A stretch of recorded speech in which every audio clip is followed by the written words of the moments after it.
E aí olha o que Jesus fala em Mateus 23:39. Declaro-vos, pois, que desde agora já não me vereis, até que venhas a dizer, bendito o que vem em nome do Senhor. Esse ele está falando para os judeus. Em Salmo 118:26, é esse salmo que Jesus está se referindo, em que diz, bendito o que vem em nome do Senhor. A vós outros, da casa do Senhor, nós vos abençoamos. Em Lucas 19:37-40, vai falar da entrada triunfal de Jesus, né? É como é conhecida, em Jerusalém, dizendo assim, e quando se aproximava da descida do Monte das Oliveiras, tem uma significância aqui, toda a multidão dos discípulos passou jubilosa a louvar a Deus em voz alta, por todos os milagres que tinham visto, dizendo, bendito é o Rei que vem em nome do Senhor, paz no céu e glória nas maiores alturas. Ora, alguns dos fariseus lhes disseram em meio à multidão, Mestre, repreende os teus discípulos. Mas ele lhes respondeu, asseguro-vos que, se eles se calarem, as próprias pedras clamarão. E como a gente já viu em 1 Pedro 2:4-8, nós somos essas pedras, e nós estamos clamando e ainda vamos clamar. Aí onde que a gente vê, principalmente no Antigo Testamento, essa referência às pedras? Claro que tem em toda a Bíblia praticamente, mas principalmente em Deuteronômio 27:1-8, vai dizer que quando eles passarem do Jordão para então herdar a terra que Deus prometeu a eles, eles deveriam levantar pedras grandes e caiadas, ou seja, embranquecidas. Aí eu lembro do profeta Daniel 12:10, que dizem que no final dos tempos, muitos serão purificados, embranquecidos e provados, mas os perversos procederão perversamente, ou seja, continuarão o seu caminho como se nada estivesse acontecendo. E depois de ter passado pelo Jordão, eles teriam que escrever nessas pedras todas as palavras da lei. Sendo que existe uma diferença de escrever em pedra, você pode escrever com tinta, porém você pode apagar o que está escrito, mas no original está inscrever. Quando você inscreve na pedra, você corta ela, você faz aquelas palavras realmente cortando a pedra. E aí para você apagar o que está escrito é só se você realmente quebrar a pedra, você desfazer dela. Então não tem como apagar. Aí eu lembro de Jeremias 31:33, quando fala sobre essa aliança, que será uma aliança diferente do que foi feita com os antepassados, em que na mente lhes imprimirei as minhas leis, também no coração lhes inscreverei. Por isso que é tão importante realmente nós morrermos para nascer um novo espírito, e esse novo espírito selado com o Espírito Santo, nós temos a lei do Senhor no nosso coração e na mente, a mente de Cristo. Então, continuando aqui no texto, levantarás estas pedras e a caiarás. Ali edificarás um altar ao Senhor teu Deus, altar de pedras, sobre as quais não manejarás instrumento de ferro. E existe uma diferença de quando Deus ele forma a nação de Israel e com essa aliança que é com um povo que não é nação. E com essa aliança não é por força nem por poder, mas pelo meu espírito, em Zacarias 4:6. E aí ele continua, de pedras toscas edificará o altar do Senhor. Ou seja, essas pedras toscas não são pedras trabalhadas, lapidadas, realmente como encontradas na natureza, como a gente falou nos primeiros vídeos sobre o que é a igreja. E sobre ele, ou seja, sobre essas pedras, oferecerá holocaustos, também sacrificarás ofertas pacíficas. E aí, já que a gente está fazendo essa analogia, em 1 Pedro 2:5 diz, sois edificados casa espiritual para seres sacerdócio santo, a fim de oferecerdes sacrifícios espirituais, agradáveis a Deus por intermédio de Jesus Cristo. Então existe ainda esses sacrifícios, porém espirituais.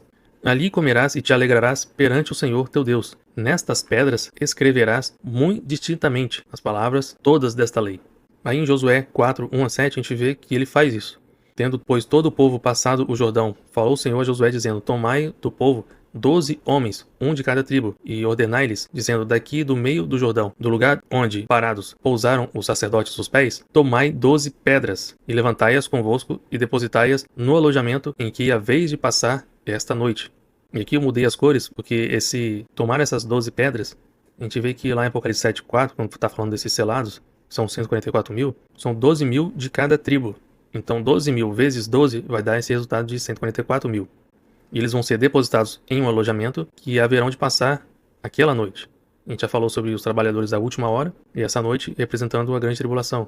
E aí o que ele fala a cada um desses 12 chefes de tribos? Cada um levante sobre o ombro uma pedra, segundo o número das tribos dos filhos de Israel, para que isto seja por sinal entre vós. E quando vossos filhos no futuro perguntarem, dizendo, que significam essas pedras? Então lhes direis que as águas do Jordão foram cortadas diante da arca da aliança do Senhor. Em passando ela, foram as águas do Jordão cortadas.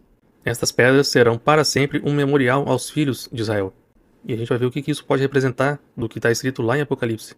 Porém, já que a gente está falando de sermos feitos filhos de Deus, mesmo que por adoção, olha o que também já estava escrito em Levítico 22:10-11, sobre a comida que o sacerdote podia comer e será que outras pessoas poderiam comer? Ele diz assim, nenhum estrangeiro comerá das coisas sagradas. O hóspede, o sacerdote, nem o seu jornaleiro comerão das coisas sagradas. Mas, se o sacerdote comprar algum escravo com o seu dinheiro, este comerá delas. Isso porque o sacerdote não tendo outro ofício, geralmente ele realmente podia comer das coisas sagradas. Os que nasceram na sua casa, estes comerão do seu pão. Ou seja, o sacerdote podia comprar algum escravo e a partir daí ele também come das coisas sagradas. E a gente já sabe que fomos comprados por um preço e nós deixamos a escravidão do pecado. Então tem relação com isso. Oséias 1:10. Todavia o número dos filhos de Israel será como a areia do mar, como se não pode medir nem contar. E acontecerá que, no lugar de onde lhes dizia, vós não sois meu povo, lhes dirá, vós sois filhos do Deus vivo. Em Salmos 102, 13 e 14. Levantar-te-ás e terás piedade de Sião. Lembra daquelas pedras sendo levantadas? É tempo de te compadeceres dela, e já é vinda a sua hora, porque os teus servos amam até as pedras de Sião, e se condói no seu pó. E a gente vai ver do que se trata esse pó. E a gente também pode comprovar no que o próprio Jesus disse em Atos 1:8, dizendo que vocês receberão poder ao descer sobre vós o meu Espírito, o Espírito Santo, e sereis minhas testemunhas. Nós podemos ser aquelas testemunhas, tanto em Jerusalém, como em toda a Judéia, Samaria e até aos confins da terra. Não só por todo o mundo, mas também até o fim dos tempos. E como a gente também já viu, as mensagens das cartas às igrejas têm mensagem codificada aos 144 mil. A gente vai ver o porquê. Em Apocalipse 2, 26 a 28 diz, ao vencedor que guardar até ao fim as minhas obras, ou seja, a importância das obras não é teoria, não é nem fé, a obra, porque se você guarda as obras, essas obras já confirmaram e consumaram a sua fé, por isso que é um estágio depois da fé. Eu lhe darei autoridade sobre as nações, e com cetro de ferro as regerá, e as reduzirá em pedaços, como fossem objetos de barro. Assim como também eu recebi do meu Pai, dar-lhe-ei ainda a estrela da manhã. Salmo 110, 2 a 3. O Senhor enviará de Sião o cetro do seu poder, dizendo, domina entre os teus inimigos. E é o que a gente acabou de ler. Porém, como eles vão fazer? Apresentar-se-á voluntariamente o teu povo, no dia do teu poder, com santos ornamentos, com orvalho emergindo da aurora. Serão os teus jovens. E lembrando que na ressurreição seremos como os anjos, né? E essa palavra jovem acabou de me lembrar disso. Em Abacuque 2:11, porque a pedra clamará da parede, e a trave lhe responderá do madeiramento. Sendo que as paredes, né, do altar, se não me engano, elas são revestidas de madeiras, de cedro também. Mas essa palavra parede, ou muro, ou muralha, tem a ver com esses selados, porque lá em Apocalipse 21:17, está descrevendo essa nova Jerusalém. Fala sobre os 12 fundamentos, que são os apóstolos, fala das 12 portas, que são as 12 tribos, e também fala da medida da muralha, que é de 144, a mesma dos 144 mil selados. Então eles fazem parte dessa morada, né? Desse santuário. Por isso que tem essa analogia também no Antigo Testamento, quando fala sobre a pedra clamará da parede, essa muralha. Na verdade tem mais referências que eu vou trazer nos próximos vídeos. Em Zacarias 9:16, o Senhor, seu Deus, naquele dia o salvará, como ao rebanho do seu povo, porque eles são pedras de uma coroa e resplandecem na terra dele, E esses 144 mil selados, haverá um livramento para eles. Não sei se para todos eles, não sei se parte deles já morreram, porque existe essa possibilidade. Parte deles também serão presos por 10 dias, ou também essa parte que será presa já faz parte desse remanescente, que não são todos mais, porque alguns morreram. Porém haverá esse livramento um pouco antes das taças da cólera de Deus, ou seja, os flagelos. Em Apocalipse 18:4 vai falar, retirai-vos dela, povo meu, para não serem cúmplices das suas obras, né?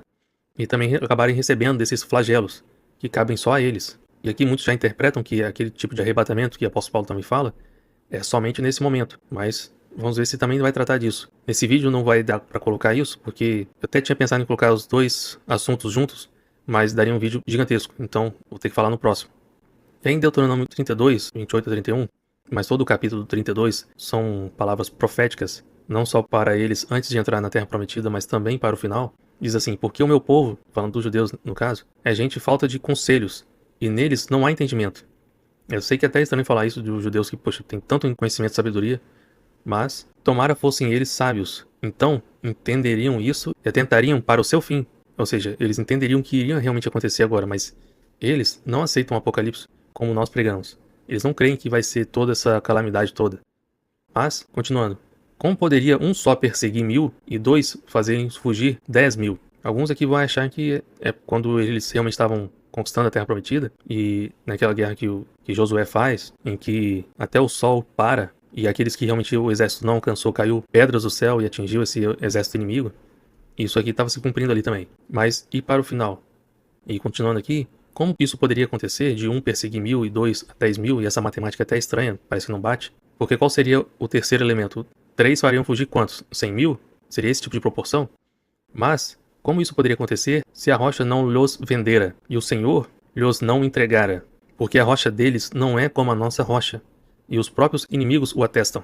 E aqui já falando dessa diferença de Deus formar a nação de Israel para essa aliança de um povo que não é nação, em Deuteronômio 32:21, em que muitos chegam a se perguntar por que Deus no passado mandava matar, fazer isso, fazer aquilo, parece ter algumas atrocidades.